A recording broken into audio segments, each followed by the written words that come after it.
Bismillahirrahmanirrahim. Assalamualaikum warahmatullahi wabarakatuh. Oke, pertemuan hari ini kita akan membahas tentang gerak vertikal ke atas, gerak vertikal ke bawah, dan gerak jatuh bebas.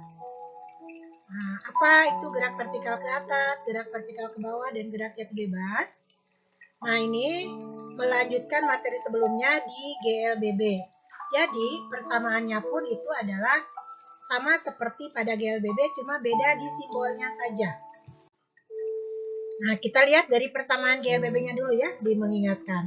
Itu persamaan GLBB dia ada 3. Itu Pt sama dengan P0 plus minus AT. Kemudian S sama dengan P0T plus minus setengah GT kuadrat. Kemudian Pt kuadrat sama dengan P0 kuadrat ditambah 2 kali A kali S. Ya.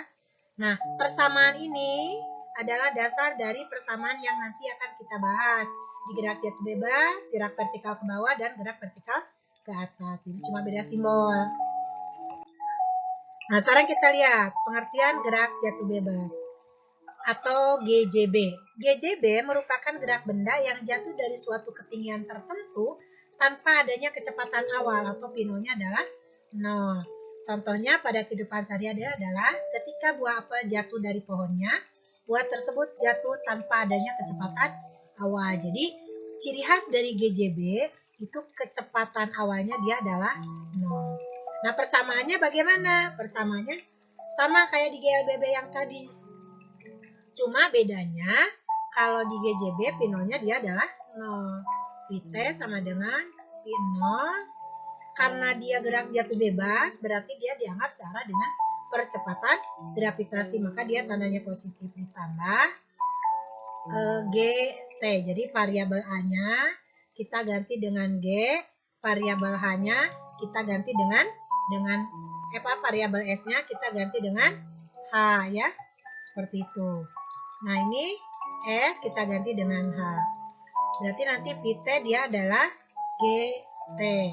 Kemudian H dia adalah P0T ditambah setengah GT kuadrat. Berarti nanti dia menjadi setengah GT kuadrat karena P0-nya dia 0. Kemudian Pt kuadrat dia adalah P0 kuadrat ditambah 2 kali G kali A. Karena P0-nya 0 berarti dia didapat P0 kuadrat. Oh, dia P0-nya 0 ya. P0-nya dia 0. Berarti tinggal 2G GH ini Pt kuadrat ya, seperti itu. Kemudian itu gerak jatuh bebas. Sekarang gerak vertikal ke bawah. Gerak vertikal ke bawah itu sebetulnya sama dengan yang tadi, gerak jatuh bebas. Cuma bedanya kalau gerak vertikal ke bawah, P0-nya tidak sama dengan 0. P0 tidak sama dengan 0 ya. Jadi nanti dia sama bernilai positif seperti gerak jatuh bebas. Pt sama dengan P0 ditambah GT. Kemudian H dia adalah P0T ditambah setengah GT kuadrat. Kemudian Pt kuadrat dia adalah P0 kuadrat ditambah 2 kali G kali H. Jadi kenapa dia bertanda positif? Karena dia jatuh ke bawah, dianggap searah dengan gaya gravitasi. Ya, contohnya apa? Contohnya benda yang dilemparkan ke bawah. Dia dianggap memiliki kecepatan awal. Sehingga karena kecepatan awalnya tidak sama dengan 0, maka gerak tersebut disebut dengan gerak vertikal ke bawah. Tetapi kalau P0-nya dia 0, berarti dia adalah gerak jatuh bebas. Sekarang kita lihat gerak vertikal ke atas. Nah, gerak vertikal ke atas itu gerak benda yang dilempar vertikal ke atas dengan kecepatan awal. Di kuncinya ini dia ada kecepatan awal. Nah, benda akan diperlambat dari tanah menuju ketinggian maksimum dan dipercepatan dari ketinggian maksimum menuju kembali ke tanah. Ciri khas dari gerak vertikal ke atas yang harus diperhatikan, ini misalnya ada benda dia dilempar ke atas. Di titik maksimum, P-nya itu dia adalah 0. Ya, jadi ketika dia sampai titik maksimum, P-nya dia adalah 0. Ini namanya P max di ketinggian maksimum. dia V-nya adalah 0. Jadi sesaat benda setelah nyampe ketinggian tertentu, ketinggian maksimumnya, maka dia kecepatannya ada 0. Benda itu diam sesaat sebelum dia jatuh lagi ke bawah. Ya, seperti itu. Persamaannya bagaimana? Persamaannya sama, cuma bedanya karena dia dilempar vertikal ke atas, berarti arahnya itu berlawanan dengan gaya gravitasi. Karena berlawanan dengan gaya gravitasi, maka tandanya dia adalah negatif. Nah, di sini GT sama dengan V0 dikurangi GT.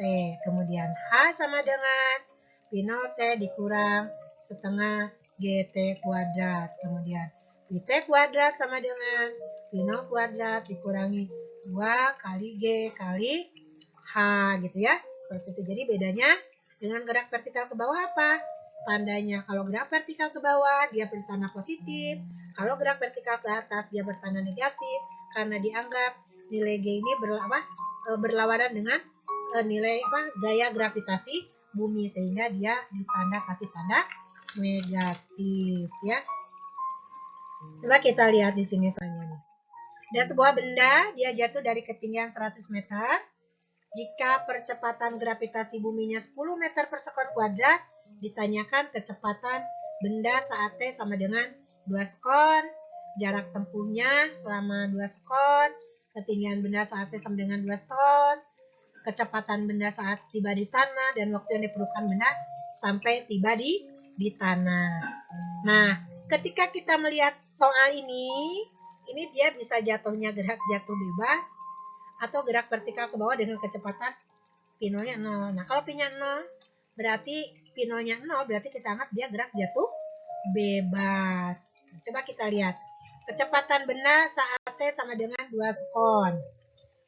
Ini yang diketahuinya H-nya adalah 100, T-nya dia adalah 2 sekon. Ketika ditanya V, T, berarti kita bisa ada pilihan. Ada G, T ya. GT-nya berapa?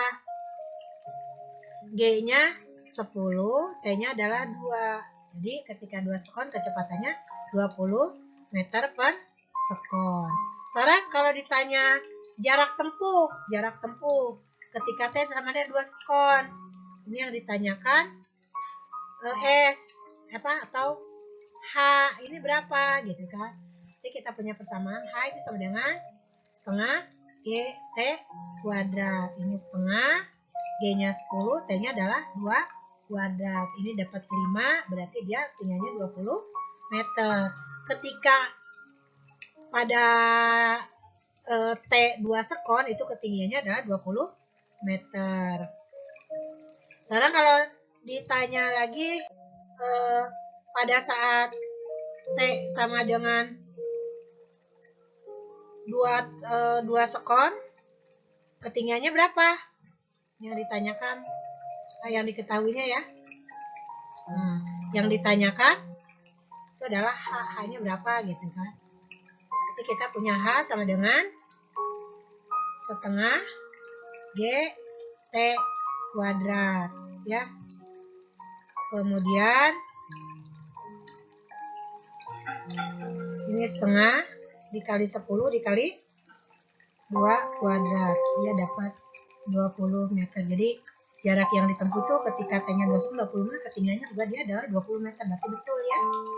Kemudian kecepatan benda ketika sampai di tanah, berarti dia ditanyanya VT. VT-nya berapa?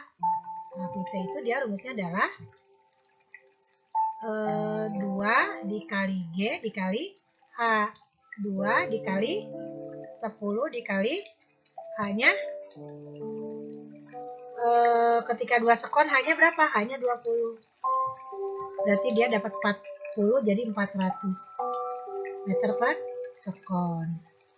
Nah, kalau waktu yang dibutuhkan sampai ke tanah, berarti kan kita punya H sama dengan setengah GT kuadrat. Berarti ini 2H sama dengan GT kuadrat. Berarti T kuadrat itu adalah 2H per G, atau T sama dengan akar dari 2H per G.